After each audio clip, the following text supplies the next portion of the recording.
ಇನ್ನು ನಮ್ಮ ಗ್ಯಾರಂಟಿ ಯೋಜನೆಗಳಿಂದ ಮಹಿಳೆಯರಿಗೆ ಬಹಳ ಅನುಕೂಲ ಆಗಿದೆ ಅನ್ನುವಂಥದ್ದು ಕಾಂಗ್ರೆಸ್ನ ವಾದ. ಅದರಲ್ಲೂ ಗೃಹಲಕ್ಷ್ಮಿ ಯೋಜನೆಯಂತೂ ಹಲವರ ಬದುಕನ್ನೇ ಬದಲಾಯಿಸಿದೆ ಅಂತ ಹೇಳಿ ಸಚಿವೆ ಆದಿಯಾಗಿ ಮುಖ್ಯಮಂತ್ರಿಗಳು ಕೂಡ ಮೇಲಿನ ಮೇಲೆ ಹೇಳ್ತಾ ಇರ್ತಾರೆ. ಈಗ ಗೃಹಲಕ್ಷ್ಮಿಯರು ಸಚಿವೆ ಲಕ್ಷ್ಮೀ ಹೆಬ್ಬಾಳ್ಕರ್ ನೇತೃತ್ವದಲ್ಲಿ ಟಿಟಿ ವಾಹನ ಏರಿ ಸುವರ್ಣಸೌಧಕ್ಕೂ ಹೋದರು. ಹೆಬ್ಬಾಳ್ಕರ್ ಲಕ್ಷ್ಮೀ ಸಣ್ಣವರ ರಾಜಕ ದೊಡ್ಡವರ, ಹೆಬ್ಬಾಳ್ಕರ ಲಕ್ಷ್ಮೀ ಸಣ್ಣವರ ರಾಜಕ ದೊಡ್ಡವರ, ಸಿದ್ದರಾಮಯ್ಯಪ್ಪ ಸಣ್ಣವರ ರಾಜಕ ದೊಡ್ಡವರ, ಸಿದ್ದರಾಮಯ್ಯಪ್ಪ ಸಣ್ಣವರ ರಾಜಕ ದೊಡ್ಡವರ.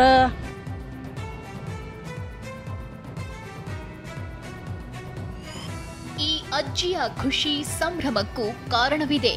ಸಚಿವೆ ಲಕ್ಷ್ಮೀ ಹೆಬ್ಬಾಳ್ಕರ್ ಮುಖದ ನಗುವಿಗೂ ಕಾರಣವಿದೆ. ಅದು ತಮ್ಮದೇ ಸರ್ಕಾರದ ಮಹಿಳೆಯರ ಪಾಲಿಗೆ ಸಾಕ್ಷಾತ್ ಭಗವಂತನಂತೆ ಕಂಡ ಸಂತುಷ್ಟ ನಗುವುದು. ಸರ್ಕಾರ ತಮಗೆ ನೀಡ್ತಿರುವ ಸವಲತ್ತುಗಳಿಂದ ಊರಿಗೆ ಹೋಳಿಗೆ ಊಟ ಬಡಿಸಿದ ಸಂತಸಕ್ಕೆ ಈ ಅಜ್ಜಿಗೆ ಸಂಭ್ರಮ.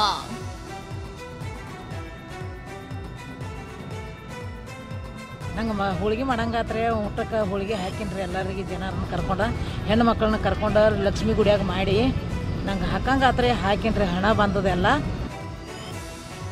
ಮಹಿಳೆಯರ ಪಾಲಿಗೆ ಆಧಾರವಾದ ಗೃಹಲಕ್ಷ್ಮಿ ಯೋಜನೆ. ಸಂತುಷ್ಟ ನಗು, ಸುವರ್ಣಸೌಧಕ್ಕೆ ಹೊರಟ ಗೃಹಲಕ್ಷ್ಮಿಯರು. ಗೃಹಲಕ್ಷ್ಮಿ ಯೋಜನೆಯಿಂದ ಸಿಗೋ 2,000 ಹಣ ಅದೆಷ್ಟೋ ಮಹಿಳೆಯರ ಬದುಕಿಗೆ ಆಧಾರವಾಗಿದೆ.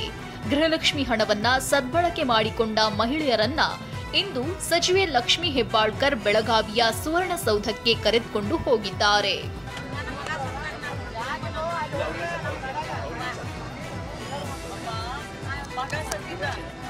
ಯಾಕಂದರೆ ವಿರೋಧ ಪಕ್ಷದವರು ಪದೇ ಪದೇ ರಾಜ್ಯದ ಅಭಿವೃದ್ಧಿ ಕುಂಠಿತ ಆಗಿದೆ, ರಾಜ್ಯದ ಅಭಿವೃದ್ಧಿ ಕುಂಠಿತ ಆಗಿದೆ, ಅಭಿವೃದ್ಧಿಗೆ ಹಣ ಇಲ್ಲ, ಸರ್ಕಾರ ದಿವಾಳಿ ಎದ್ದಿದೆ ಅಂತ ಒಂದು ಸಮನೆ ಮಾತಾಡದೆ ಆದರೆ ರಾಜ್ಯದ ಅಭಿವೃದ್ಧಿ ಎಲ್ಲಿ ಕುಂಠಿತ ಆಗಿದೆ? ಈ ಜನರ ಭಾವನೆಗಳನ್ನು, ಈ ಜನರ ಮಾತುಗಳನ್ನು ನೀವು ಕೇಳಿದ್ರೆ ಯಾವ ರೀತಿ ರಾಜ್ಯ ಅಭಿವೃದ್ಧಿ ಆಗೋದು ಅನ್ನೋದು ಅವ್ರಿಗೆ ಪ್ರತ್ಯಕ್ಷ ಅವ್ರಿಗೆ ಕಾಣಿಸ್ಬೇಕು. ಅದಕ್ಕೋಸ್ಕರ ಈ ಒಂದು ಆಲೋಚನೆ ಬಂತು. ದುಡಿದು ದಣಿದು ಹೋಗಿದ್ದ ಈ ಜೀವ ಗೃಹಲಕ್ಷ್ಮಿ ಯೋಜನೆಯಿಂದ ಅದೆಷ್ಟು ಖುಷಿಯಾಗಿದೆ ನೋಡಿ.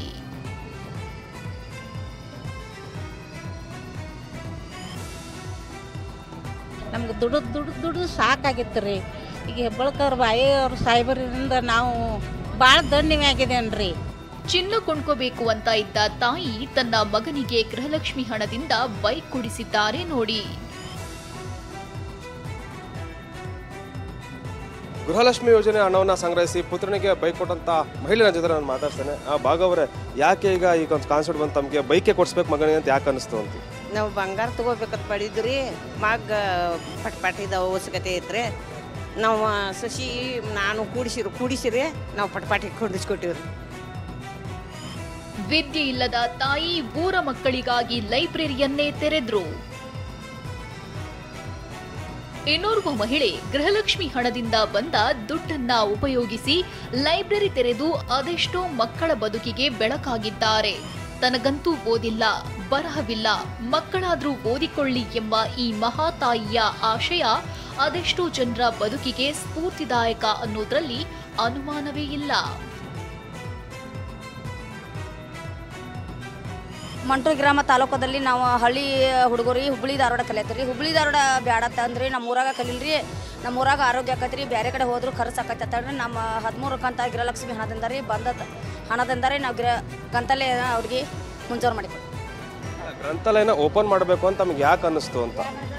ನಾವು ಕಲ್ತಿಲ್ರಿ, ನಮ್ಮ ಮಕ್ಕಳು ಇದಾಗಿಲ್ರಿ ಅಂತಾಡ್ರಿ, ಹುಡುಗರು ಕಲೀಲ್ರಿ ಅಂತೇಳಿ ನಾವು ಎಲ್ಲ ಬಳಕೆಗೆ ನಮ್ಮದು ಹೊಲದಾಗ ಬಂದಂಥದ ಬಳಕೆ ನಾವು ಮನ್ಯಾಗ ಇದ್ದದ್ರಿ. ಇದೇನೇ ಸರ್ಕಾರ ಗೌರ್ಮೆಂಟ್ದ ನಮ್ಮ ಹಣ ಬಂದದ ಏನು ಬಳಸೋಕತ್ತೆ ನಾನು ಹುಡುಗರಿಗೆ ವಿದ್ಯೆ ಕೊಟ್ಟ. ಮಹಿಳೆಯರ ಬದುಕಿಗೆ ವರವಾದ ಸಾರ್ಥಕತೆ ಮಹಿಳಾ ಮತ್ತು ಮಕ್ಕಳ ಕಲ್ಯಾಣ ಇಲಾಖೆ ಸಚಿವೆ ಲಕ್ಷ್ಮೀ ಹೆಬ್ಬಾಳ್ಕರ್ ಮುಖದಲ್ಲಿ ಕಾಣಿಸ್ತಿತ್ತು.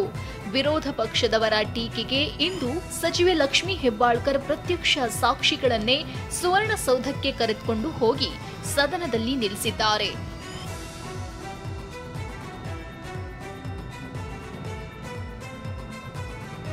ಅಷ್ಟೇ ಅಲ್ಲ, ಸಿಎಂ ಸಿದ್ದರಾಮಯ್ಯರನ್ನು ಸಹ ಭೇಟಿ ಮಾಡಿಸಿದ್ದಾರೆ.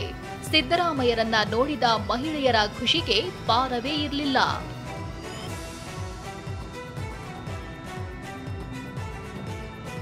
ಗೃಹಲಕ್ಷ್ಮಿ ಯೋಜನೆಯಿಂದ ಆಗಿರ್ತಕ್ಕಂಥ ಲಾಭವನ್ನು ಅವ್ರಿಗೆ ಲಾಭವನ್ನೆಲ್ಲ ತಿಳಿಸಿದ್ದಾರೆ. ಸುಮಾರು ಜನ ಹೆಣ್ಮಕ್ಳು ಲಾಭ ಆಗಿದೆ. ನನಗೆ ಬದುಕಿನಲ್ಲಿ ಹೊಸ ಚೈತನ್ಯ. ಹಾಗಾಗಿ ಕೂಡ ಸಿದ್ದರಾಮಯ್ಯನವ್ರಿಗೆ, ಲಕ್ಷ್ಮಿಯವರಿಗೆ, ಈ ಸರ್ಕಾರಕ್ಕೆ ಕೃತಜ್ಞತೆಗಳನ್ನು ಸಲ್ಲಿಸ್ತೇವೆ.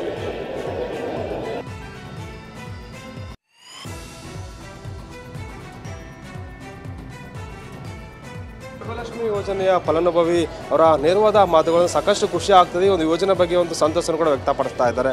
ಕ್ಯಾಮರಾ ಪರ್ಸನ್ ಅಶೋಕ್ ಜೊತೆ ಅನಿಲ್ ಕಲ್ಕೆರೆ, TV9 ಬೆಳಗಾವಿ.